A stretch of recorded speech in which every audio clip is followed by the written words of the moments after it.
সুন্দর করে তোমার ব্লক করলো, বাই বাই করলো। আর ওই যে ক্ষতি করার কথাটা দাদা বলে গেছে, অলরেডি আমার পেজ একটা স্ট্রাইক চলে আসছে।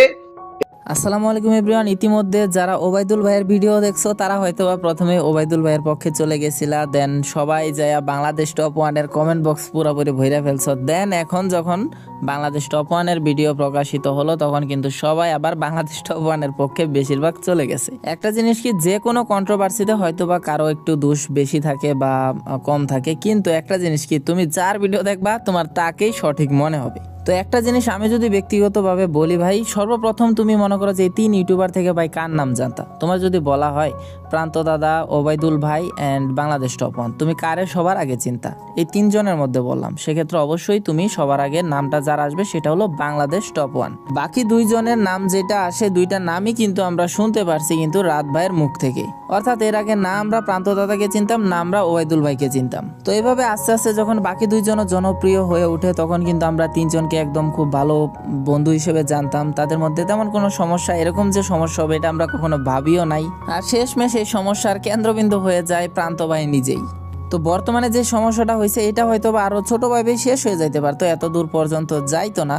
কিন্তু মাঝখানে যে মনে করো যে ওবায়দুল ভাই একেবারে পুরোপুরি দিয়ে বসলো, কন্ডিশন দিয়ে বসলো, প্রান্ত ভাই হয়তো তার টিমে থাকবে, নয়তো রাত ভাইয়ের টিমে থাকবে, এরকম একটা কন্ডিশন দেওয়ার কারণেই কিন্তু আরো সমস্যাটা বেড়ে যায়। তবে প্রান্ত ভাই কিন্তু অনেক দিন ধরেই বাংলাদেশ টপ ওয়ানের সাথেই খেলে আসছে। তারপর আবার যত টুর্নামেন্ট বলো, আমরা এই কয়েকদিন যত টুর্নামেন্ট দেখছি সব টুর্নামেন্টে দেখছি প্রান্ত দাদা কিন্তু বাংলাদেশ টপ ওয়ানের সাথেই ছিল। মানে তাদের আলাদা একটা স্কোয়াড কম্বিনেশন কিন্তু ইতিমধ্যে হয়ে গেছে।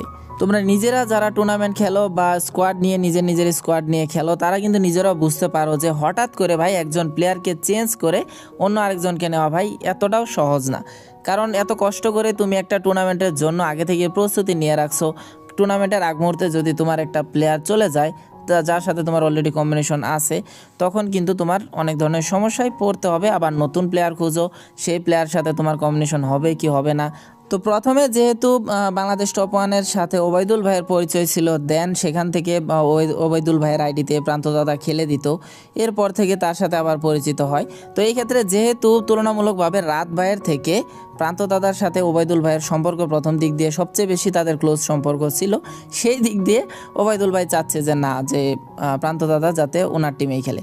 তো যদি আমি ওইভাবে চিন্তা ভাবনা করি, প্রথম দিক দিয়েই যদি এরকম হতো যে ওবায়দুল ভাই নিজের আইডিতে খেলে, প্রান্ত দাদা তার আইডিতে খেলে, তারা আলাদা স্কোয়াডে খেলে, ওই ক্ষেত্রে একটা কথা ছিল। কিন্তু এত দিন ধরে ভাই বাংলাদেশ টপ ওয়ানের স্কোয়াডে খেলে আসতেছে, হঠাৎ করে চেঞ্জ করে দিবে, এটা একটু অন্যরকম হয়ে গেল না? কিন্তু এটা শুধু আমার মুখের কথাই না, প্রান্ত দাদা নিজেই কিন্তু বলছে যে ভাই যদি পুশ করে দেওয়ার কথা হয়ে থাকে সেক্ষেত্রে আমি হয়তো আপনার স্কোয়াড মেট হইয়া বা আপনার আইডিতে গেম প্লে করে দিতে পারবো, কিন্তু যদি কোনো টুর্নামেন্টের কথা আসে বা স্পোর্টসের কথা আসে তাহলে আমি রাতের টিমে খেলবো, ঠিক আছে, রাত ভাইয়ের টিমে খেলবো, এটা কিন্তু উনি বলছেও। তো এত কিছু হয়ে যাওয়ার পরও আমরা চাই যে তারা 3 জন আবার এক হয়ে যাক। 2 জন তো একসাথেই আছে, আরেকজন একসাথে চলে আসুক। তবে এখন একজন আরেকজনের যেইভাবে রিপ্লাই দিছে, আমার কেন জানি মনে হচ্ছে না যে এটা আবার ঠিকঠাক হবে। তারপরও মন থেকে চাইবো যাতে সব কিছু ঠিকঠাক হয়ে যায়, কারণ এটা আমাদের ফ্রি ফায়ার কমিউনিটির জন্যই সব থেকে ভালো হবে। এই ছোটোখাটো কারণে ভাই এত বছরের সম্পর্ক শেষ করা একদমই ঠিক হবে না। তবে কেন জানি মনে হচ্ছে যে এই সমস্যাটা আরো বহু দূর যাবে। তো এটার কারণ কি, তোমরা ভিডিওটা দেখতে থাকো তাহলে বুঝতে পারবা। আমি প্রতি সিজন তার আইডি খেলি, আর নাহলেও এভারেজ হিসেব করে দেখলে 12-13 ঘন্টা করে প্রত্যেক দিন। ব্ল্যাক লিস্ট গেলে নয়তো তখন অফ টুকটাক অফ দাও, নইলে তো আইডি তুমি খেলতে থাকো, তাই না? হ্যাঁ, ব্ল্যাক লিস্ট গেলে তো ওটা অন্য হিসেব। তারপরেও তো ব্ল্যাক লিস্ট হিসেবে পুশ হয় কিছুদিন, তারপরে যে সময় সবারই মুন্ডা ভেঙে যায় তখন আর কি বাদ দিয়ে দেওয়া হয়। এখন তার কথা হচ্ছে এইটা যে হচ্ছে তাহলে টুর্নামেন্টে আমি কিছু করতে চাই, প্রান্তরের জন্য আমি এইভাবে পেমেন্ট দিই, প্রান্তর জন্য আমি এই করি সেই করি, তাহলে প্রান্ত কেন তোমার হয়ে খেলবে? সেই তো একতরফা তার মাইন্ড চলে আসলো, প্রান্ত কেন তোমার হয়ে খেলবে? প্রান্ত যদি আমার হয়ে খেলে তাহলে তো প্রান্তর লাভ, আলিফের লাভ, শুভর লাভ, আমার লাভ, মানে আমাদের টিমের লাভ। কিন্তু ওবায়দুল ভাই কোনো লাভ হচ্ছে না, ওবায়দুল ভাই কোনো নামই হচ্ছে না। তাহলে প্রান্ত কেন ওবায়দুল ভাইয়ের কাছ থেকে পেমেন্ট টুকটাক নিয়া তাহলে আমার হয়ে কেন খেলবে? তাহলে প্রান্ত ওবায়দুল ভাইয়ের হয়ে খেলবে। এই জন্যই ওবায়দুল ভাই চেতে গেল, চেতা যায় সে তার মতো টিম বানাবে, এই সেই ঘটনা। তাও টিম যাদের নিয়ে বানাইছে, ওই হিমন গেমিং আমার হয়ে খেলে, আলিফের RNA স্কোয়াডের প্লেয়ার। তাহলে আলিফের প্লেয়ার টান দিল কে? ওবায়দুল ভাই। মাহফুজ ভাই, যে কিনা 2024-এর শুরুতে আমাদের টিমমেট, টান দিল কে? ওবায়দুল ভাই। মেহেদি প্রাইমের হিসাব বাদ দিলাম, তাছাড়া যে কয়জন আছে সবই তো আমাদেরই প্লেয়ার ছিল। প্রান্ত দাসের তো টুর্নামেন্ট শুরু থেকে আমরা খেলতেছি। তাই না? তো ওটাই এই তো। টপিক আসলো, সেই স্কোয়াড ভেদাভেদ করে ফেলতে চাইতেছে টুর্নামেন্টের ভিতরে। তো জিনিসটা তো একদম না মানার মতোই। এটা কি মেনে নেওয়ার মতো আলিফ? না ভাই, চাইলে তো একটা প্লেয়ার ভাই স্কোয়াড থেকে চলে যেতে পারে না। এখন অন্য প্লেয়ার যদি আমাদের স্কোয়াড আনি খেলাই, সেক্ষেত্রে আমাদের 5 থেকে 6 মাস একটা টাইম নষ্ট হবে তার সাথে কম্বিনেশন মিলাইতে, বা সে আমাদের সাথে কম্বিনেশন মিলাইতে। আর আমরা 4-5 মাস মানে কেন ব্যয় করবে এত, যেখানে আমরা 2 বছর টাইম ব্যয় করে একটা পারফেক্ট একটা স্কোয়াড বানাইছি, সেখানে আমরা এটাই। আবার এত টাইম কেন নষ্ট করব? তার মধ্যে এই 5-6 মাস জিনিসটাই- কি অডিয়েন্স কে বসে থাকবে? অডিয়েন্স আমাদের গালি দিয়ে উড়াই ফেলবে যে কারে বাদ দিলা, কেন বাদ দিলা। পরপর দেখা যাবে এই প্রান্ত জিনিসটাই ভাইও হিট ওবায়দুল খাবে। ভাইরে বুঝাইলাম। হুম। এই জিনিসটা ওবায়দুল ভাইরে বুঝাইলাম, ওবায়দুল ভাই মানতেই রাজি না। সে তার জেদ নিয়া, সে তার আমার ওই যে ওই দুইটা কাহিনী নিয়া সে একদমই সে টুর্নামেন্টে আমাদের সাথে প্রান্তরে রাখতে দিবে না। প্রান্তর সাথে জানি আমার কোনো এদিকে টুর্নামেন্ট নিয়ে কোনো কথাই না হয়। এবং কি এই নিয়ে প্রান্ত তোমার ওবায়দুল ভাই কি বলছে বলো? আমারে তো প্রথমে এসে বলে যে স্কোয়াড বানাবো, তুমি আমার স্কোয়াডে খেলবা। পরে আমি বললাম কি যে এই যে টুর্নামেন্ট যেগুলা খেলতাছি রাদের সাথে, প্লাস এতদিন যাবত খেলতাছি, তাহলে তার কি হবে? এই কি যে রাদের স্কোয়াডে বেরোয় আসবে, আমি রাদের সাথে কথা বলছি। এখন পরে আমি বলছি কি যে না দা, এরকম ভাবে তো খেলা যায় না, এতদিন যাবত খেলতেছি, একটা কম্বিনেশন, একটা মাইন্ডসেটের বিষয় আছে, এরকম খেললে তো আমার নিজের মনও টানবো না। প্লাস যে এক টাইমে এসে নিয়ে কথা বলতে বলতে লাস্টে সে আমার দুইটা অপশন দেয়। তার কথা একটাই, তুমি রাদের টিমে টুর্নামেন্ট খেললে তোমার সাথে সম্পর্ক বাড়তা, তাই তো হইছে। এমন না যে তুমি আমার আইডি খেলতে আসছো। এরকম এরকম বলছে যে মানে যে কোনো এক পাশে তোমার থাকতে হইব, দুই ভাইয়ে থাকতে পারবা না। যদি তুমি আমার পাশে আসো তাহলে আসলা, রাত যদি সম্পর্ক রাখতেছে তাহলে রাখবে, না রাখলে না রাখবে। আর যদি রাতের পাশে চলে যাও তাহলে আমি তোমার ব্লক করে দিব, তোমার সাথে কোনো সম্পর্ক থাকবে না। হ্যাঁ, আর আমি ওবায়দুল ভাই যখন- যেখানে বলছে আমরা প্রান্ত বাইরে টান মারে নিয়ে গেছি, তো প্রান্ত বাইরে তো আমরা কেন টানবো ভাই? আমরা তো আরো কোনো অপশন দিই না, হয় ওই সাইডে থাকো না আমাদের সাইডে থাকো, আমরা তো আরো কোনো অপশনই দিই না তেমন। আমরা যেমন তো ওবায়দুল এরকম ভাই কোনো বললো। অপশন নাই যে হয় তুমি ওইদিকে থাকো না আমার দিক থাকো। আমরা এরকম কোনো কিছু দাদারে বলিই নাই। উল্টা ওবায়দুল ভাই তারা এই অপশন দিয়েছে, কারণ দাদা সব চিন্তা ভাবনা করে দেখছে যে না, আমার তো টুর্নামেন্টে আমি এতদিনের কম্বিনেশন, আমার মন টানে না ওইদিকে, সে এর জন্য সিদ্ধান্ত নিয়েছে আমাদের কাছে আসার, যে টুর্নামেন্টে আমি তোমাদের সাথে খেলবো। এখন ওবায়দুল ভাই তারা ব্লক করে চলে গেছে, আইডি পাসওয়ার্ড সব চেঞ্জ করে। প্রান্তদা কি একবার বলছো তুমি যে আমি তোমার আইডি খেলবো না, তোমার আইডি আর খেলে দিব না, তোমার সাথে আমার আমি তো সম্পর্ক শেষ? তারে ডিরেক্ট বলছি যে র্যাঙ্ক পুশের যে কয়দিন দিমু, বা তুমি যে কয়দিন র্যাঙ্ক পুশ দিবা, আমি যদি একদিন গেম খেলি অবশ্যই আমি তোমার আইডি খেলবো, অন্য কোনো আইডি কোনদিন খেলিও নি, খেলবো না। আর যদি টুর্নামেন্ট খেলার প্রশ্ন ওঠে, টুর্নামেন্ট যদি আমি খেলি তাহলে রাতের স্কোয়াডে খেলি, তাছাড়া অন্য কোনো স্কোয়াডে খেলবো। তো অনেক যাবত আইডি খেলার পরে আমার ফোনের মানে পারফরমেন্স একটু ডাউন হয়ে যায়, প্লাস ভিডিও কোয়ালিটি অনেকটা খারাপ থাকার কারণে আমি চিন্তা ভাবনা করলাম যে এখন একটা মানে পিসিতে শিফট হওয়ার জন্য। এটা কি তুমি করছিলে না ওবায়দুল ভাই করছিল চিন্তা ভাবনাটা? পিসিটা PC নেওয়ার নেওয়া- চিন্তা ভাবনা আমি করছিলাম, বাট পিসিটা আমার নিয়ে দিছিল ওবায়দুল ভাই। কত টাকা দিয়া? প্রাইস ছিল 36,000, মানে সেকেন্ড হ্যান্ড একটা পিসি নিয়েছিলাম। কিন্তু পিসিটার কোয়ালিটি অতটা বেশি ভালো ছিল না, কিন্তু ওই টাইমে পিসিতে গেম খেলতে বেশি একটা ভালো পিসি লাগতো না, তার জন্য নিছিলাম। নিয়ে পরে আমি পিসিতে ওইভাবে ভালো গেম খেলতেও মানে পারতেছিলাম না, যেটা আমার ফোনে ছিল। পরে চিন্তা ভাবনা করলাম যে পিসিতে হবে না, একটা ফোন নেওয়া লাগবে।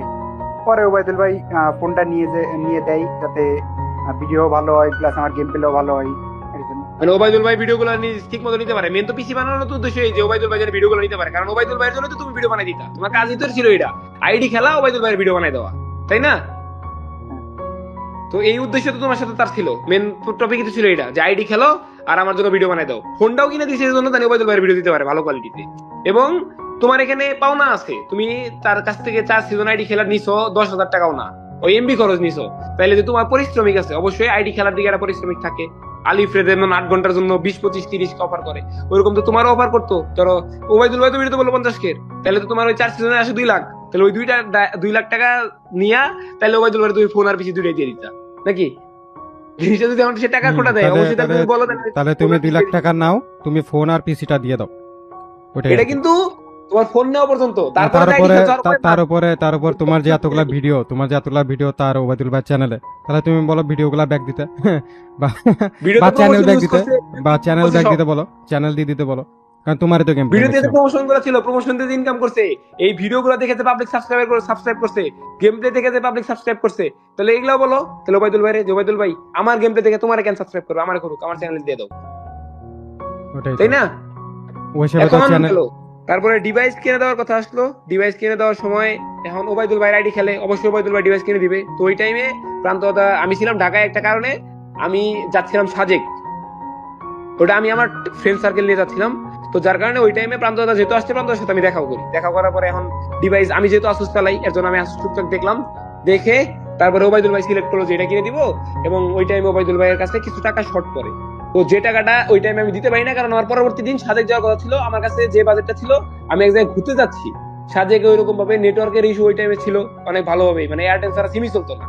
এখন নয়, টুকটাক সিম চলে। তো যার কারণে আমি পরে ভাবলাম যে একটা জায়গায় ট্যুরে যাচ্ছি, ট্যুরে যেতে সময় একটা নির্দিষ্ট বাজেট যখন তুমি বাসতে নিয়ে আসবা, চাইলে কি আলিফ তুমি ওই টাকাটা এক জায়গায় দিতে পারবা? আমার কাছে তখন 10K মতো চাওয়া হয়েছে। তো আমি ওটা দিতে পারি নাই। পরে এভাবে বলছি তার 5K দাও। আমি পরে বলছি ওবায়দুল ভাই আমি তো ট্যুরে যাচ্ছি, এভাবে আমি কেমন দিই? সেখানে টপিক তুললো এভাবে যে হচ্ছে প্রান্ত মোবাইল কিন্তু সময় কিছু টাকা শর্ট পড়ছে, আমার কাছে ধার চাইছে, আমি দিলাম। কেন দিলাম না এটা তো সে তুললো না। আর ওবায়দুল ভাই বলতেছিল যে টুর্নামেন্টে নাকি প্রান্ত দাদা ফোন কিনে দেওয়ার পরে আমি নাকি তার অফার করছি ভিডিওতে, তাই না?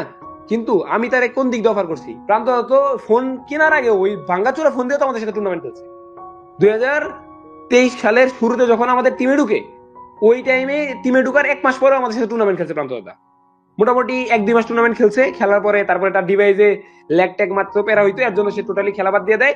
আমাদের সাথে খেলে না, মাঝে মাঝে টুকটাক খেলতো। আমি, আকাশ ভাই, কিলার আর আলিফ মিলে স্কোয়াড বানাই ফেলি, আমরা কন্টিনিউ করি। তারপর যখন প্রান্ত দাদা আবার ফোন কিনে ডিসেম্বরে, এই অক্টোবরে, তারপরে অক্টোবরের শেষের দিকে আমি তারপর আবার প্রান্ত দাদারে বলি, তাহলে যেহেতু ফোন নিছো, এবং প্রান্ত দাদার সাথে আমার এভাবে কথাও ছিল যে ফোন নিলে আবার টুর্নামেন্টে ব্যাক করবে। এই বলছি তুমি ওবায়দুল ভাইয়ের প্লেয়ার না।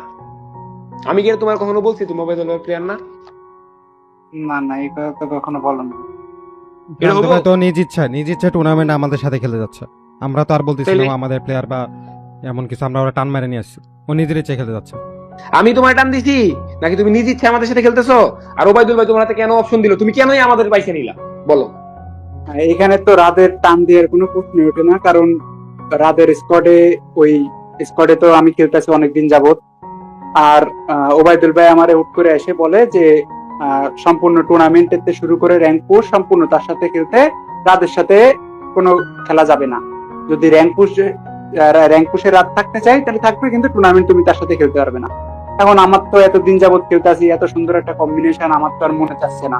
তারপরও জোর করে তার কথা মতো আমি একটা ট্যুর খেলছিলাম, যেখানে তোমরাও কমেন্ট করছিলা উল্টাপাল্টা, আমি বেইমান হ্যান ত্যান, সেটা নয় বাদ দিলাম। তোমরা বলতে কিন্তু গাইছে আমরা না, তোমাদের কথা বলতেছে। তোমরাই অনেকে কমেন্ট করছিলে যে দাদা কেন বাংলাদেশ টপ 1 ছাড়তেছে, স্কোয়াড ছাড়তেছে, টিকটকে ভিডিও বানাইছে। এমনকি আমিও যখন লাইভে ছিলাম আমারও সেম কমেন্ট আসে, প্রান্ত ভাই নাকি খেলবে না হ্যান ত্যান, মানে অনেক কমেন্ট আসছিল। তারপরে আমি ওবায়দুল ভাই অনেক বোঝানোর চেষ্টা করতেছি যে দেখো এরকম অডিয়েন্স মানতেছে না হ্যান ত্যান। তারপরে আমার নিজেরও ইচ্ছা নাই, যার ইচ্ছার বিরুদ্ধে যে কোনো কিছু করলে ওই কাজটা কোনো সময় ভালো হয় না। মানে ভালো হয় না বলতে আমি যে আমার সেরাটা দিতে পারবো না, কোনো না কোনো দিক থেকে আমার কমতি হবে। তারপরে আমি ওবায়দুল ভাইরে বললাম জিনিসটা যে এরকম আমি পারতাছি না, এটা আমার দ্বারা হবে না। আমি র্যাঙ্ক পুশে তুমি যতদিন আছো ততদিন আমি তোমার সাথে আসি, এখানে অন্য কোনো আইডি খেলিনি, কোনোদিন খেলবো না। কিন্তু যদি টুর্নামেন্ট খেলার প্রশ্ন ওঠে, টুর্নামেন্ট যদি আমি খেলি, তাহলে আমি রাতের সাথে খেলবো। এখানে রাত আমার কোনো জোরও করি নাই, কোনো কিছু বুঝাইও নাই, বাস এমনি আমরা ওবায়দুল ভাইরে বোঝানোর জন্য অনেকদিন কলে ডাকছি রাত্রেবেলা, কিন্তু সে মানে রাগের কারণে কি জিদের কারণে কি অন্য কোনো কারণে আলিফও তো উল্টাপাল্টা শুনে দিছে না কলে যখন ছিলা। ওবায়দুল ভাইরে যখন ডাকছি আমরা তো তারে বোঝানোর ট্রাই করছি, এমন না তার বিরুদ্ধে আমরা অন্য কোনো কথা বলছি। উল্টা এইটা বলে, আলিফরেও বলে এই কথা যে আলিফ তুমি প্রান্তর জন্য কি করছো? মানে প্রান্ত ভাই আমার আইডি খেলছে, প্রান্ত ভাই যেমন খেলে আমিও তেমন একটা প্লেয়ার। দাদা তারপরে তুমি কোন ইচ্ছায় আমার চয়েস করলা, বা তোমার জেনে খেলে তুমি এতদিন অভ্যস্ত, নাকি আমি তোমার কোনো টাকার অফার করছি? না, কোনো টাকা পয়সার কোনো অফার করে নাই। মানে আমার মানে একটা কথা আছে না ভাই, যে যেখানে ইচ্ছা হয়, যার প্রতি ইচ্ছা থাকে, যার প্রতি বলতে মানে যে কাজে মন বসে মানুষের সেটা করা উচিত, এমন জিনিসটা এরকম। আমার ওই জায়গা মনেই বসছে নাই, আমি চেষ্টা করছি। বুঝবে কেমনে? তোমরাই কি মাইনে নিবা? প্রান্ত যদি এখন আমাদের টিমটা বের হয়ে যায়, ওবায়দুল ভাই সাথে খেলা শুরু করেছেন, ওবায়দুল ভাই নিজেই খেলে না, আর ওবায়দুল ভাই যে প্লেয়ার গুলো টিম বানাইছে সবগুলো ওই আমাদেরই প্লেয়ার, তাইলে এটা কেন করে সম্ভব যে হুট করে একজন ডিভাইড হয়ে গেল? ডিভাইড হয়ে কোনোদিন টিম হয়?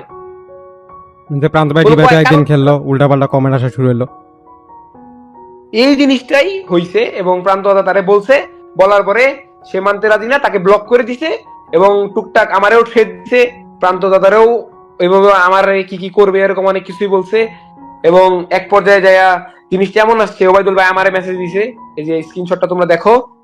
দেখো তোমাদের সেই প্রাণপ্রিয় বড় ভাই, আমাদের সেই প্রাণপ্রিয় বড় ভাই, যারে আমি এত আপন ভাবতাম, এত কাছের ভাই ভাবতাম, সেই দেখো আমাকে ঠেট দেয় 8 তারিখ বিকাল 4টার আগে যদি প্রান্ত দাদা থেকে আমি দূরে সরে না যাই তাহলে আমার ফেস সিভিল করে দিবে ভাই। এই হচ্ছে বিশ্বাস, এই হচ্ছে বড় ভাইয়ের মর্যাদা রাখে। আর এই আবার ভিডিও বানায় বেঈমানের কথা বইলা, আল্লাহ আমারে কি কি বলছে, এবং কি অলরেডি প্রান্ত দাদা যেদিন লাস্ট তোমার সাথে কথা হয়েছে ওদিন আমার যে ক্ষতি করার বিষয়টা নিয়ে কি বলছিল এটা বলো। তো আমার লাস্ট যে সময় কথা হয়েছিল ওই টাইমে আমার বলছে যে তুমি যদি চয়েসের দিক থেকে তুমি যদি রাত্রে চয়েস করো, মানে আমার সাথে না থাকো, তাহলে আমি রাতের ক্ষতি করার চেষ্টা করবো। তুমি কি কখনো বলছো যে তুমি রাতের কাছে, তুমি দাদার কাছে থাকবা না? না, আমি তো এরকম কোনো কিছু বলি না। আমি তো তারা বারবার বলছি যে দাদা সম্পর্ক এত সহজে হয় না, আর হলেও এতে মানে টিকে রাখতে অনেক কষ্ট হয়। এখন আমি তারে মানে আত্মা ধরা শুধু বাকি আছে, আর বাকি যা যা বলার এটা সবই বলছি আমি। তারপরে সে মানলো না, সে মানলো তার নিজের জেদ, সে সুন্দর করে তোমার ব্লক করলো, বাই বাই করলো। আর ওই যে ক্ষতি করার কথাটা দাদা বলে গেছে, অলরেডি আমার পেজে একটা স্ট্রাইক চলে আসছে, এবং কি আমি 30 দিন পেজে কোনো ভিডিও আপলোড দিতে পারবো না। এই তো প্রমাণ সহ তোমরা দেখে নিতে পারো। স্ট্রাইকটা আসছে 10 তারিখে। এই টাইমে আমার আর ওবায়দুল ভাইয়ের মধ্যে যে কাহিনী, আমি ওবায়দুল, প্রান্ত ভাই, আলিফ ছাড়া আর কেউ জানে না, আমাদের মধ্যে ছাড়া কেউ জানে না। তো এইখানে আমাকে স্ট্রাইক মারা হয়েছে প্রান্তদার নাম দিয়ে, মানে জিমেলের নাম প্রান্তদা দিয়ে স্ট্রাইক দিছে। জানি আমি ভাবি যে প্রান্ত আমার ক্ষতি করতেছে, এটাও প্ল্যান, তাহলে কি করতে পারে বুঝতেই তো পারো। এবং এখন ক্ষতি করার মতো অপশন কার কাছে গেল। তারপরে সম্পর্ক, আমি নাকি তোমারে বলছি তুমি আমাদের কাছ থেকে গেলে নাকি তোমার সাথে সম্পর্ক ক্লোজ হয়ে যাবে, সম্পর্ক বাতিল, এমনকি তোমার আমি ডাইরেক্ট বলছি কখনো নাকি? তুমি নিজেই ভাবছো যে এখান থেকে গেলে আস্তে আস্তে আমরা দূরে চলে যাবো, তাই না? এটা স্বাভাবিক।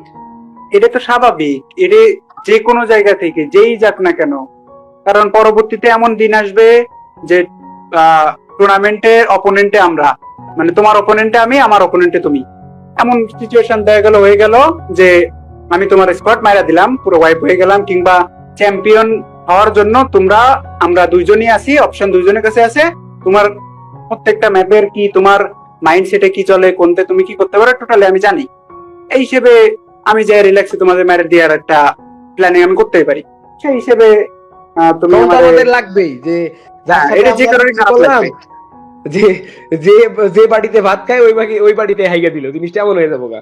যাই হোক, তো জিনিসটা এরকম। আবার হচ্ছে প্রান্ত দাদার প্রতি আমার হক না ওবায়দুল ভাইয়ের হক, এই কথাটা আসলো এই জায়গায়। এখন তুমি এই বিষয় নিয়ে কি বলবা?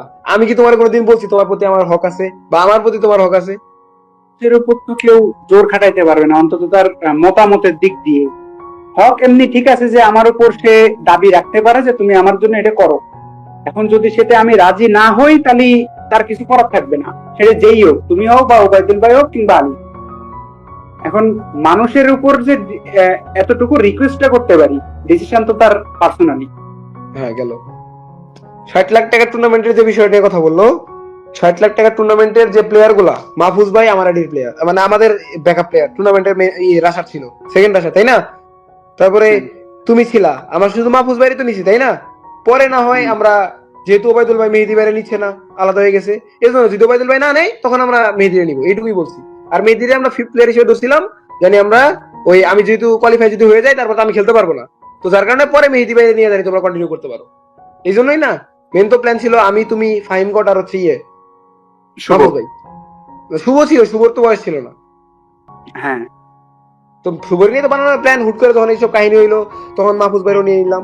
কারণ মাহফুজ ভাই তো আমাদেরই প্লেয়ার, এমন না যে মাহফুজ ভাই ওবায়দুল ভাইয়ের backup player, verified player, Mahfuz ভাইয়ের টাকা দেয়। মাহফুজ ভাই 1 টাকাও নেয় না ওবায়দুল ভাইয়ের কাছ থেকে, মাহফুজ ভাই কোনোদিন টাকা দিয়েও কোনোদিন চলে না।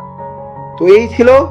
শেষ পর্যন্ত এই ভয়েসগুলো শোনার পর কিন্তু নিঃসন্দেহে বলতেই হবে যে মনে করো যে পাল্লাটা এখন বাংলাদেশ টপ 1-এর দিকেই ভারী বেশি হয়ে আছে। তারপরেও মনে করো যে এই জিনিসটা এরকম হয়ে গেছে যে আসলে কেউ যদি পুরোপুরিভাবে দোষ না থাকা সত্ত্বেও মনে করো যে যদি একদম স্বীকার না করে ফেলে, তাহলে হয়তো বা এটার সমাধান মনে হয় না আমরা পাচ্ছি।